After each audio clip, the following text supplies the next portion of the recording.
Film ഗാരേജിന്റെ Narivetta box office റിപ്പോർട്ടുകളിലേക്ക് ഇവർക്കും സ്വാഗതം. ടൊവിനോ നായകനായി എത്തിയ ഏറ്റവും പുതിയ മലയാളം സിനിമ നരിവേട്ടയുടെ രണ്ടാമത്തെ വെള്ളിയാഴ്ചയാണല്ലോ ഇന്ന് തിയേറ്ററുകളിൽ. സിനിമയുടെ 8ാം ദിവസത്തെ കേരള ട്രാക്കിങ്ങും കേരള വേൾഡ് വൈഡ് എസ്റ്റിമേറ്റ് റിപ്പോർട്ടുകൾ വന്നിരിക്കുകയാണ്.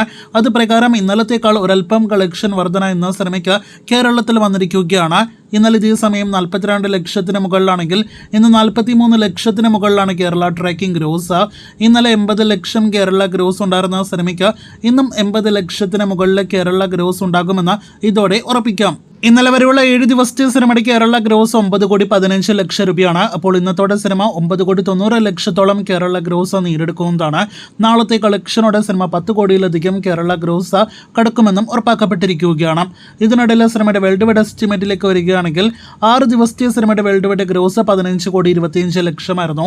ഇന്നലെയും ഇന്നും 1 കോടിയിലധികം വേൾഡ് വൈഡ് ഗ്രോസ് വന്നിട്ടുണ്ടാകുമെന്ന് പ്രതീക്ഷിക്കുന്ന സിനിമയുടെ ആകെ വേൾഡ് വൈഡ് ഗ്രോസ് 8 ദിവസങ്ങൾ കൊണ്ട് 17,50 ലക്ഷത്തിനടുത്തേക്ക് എത്തപ്പെട്ടിട്ടുണ്ടാകുമെന്നാണ് നിലവിൽ പ്രതീക്ഷിക്കുന്നത്.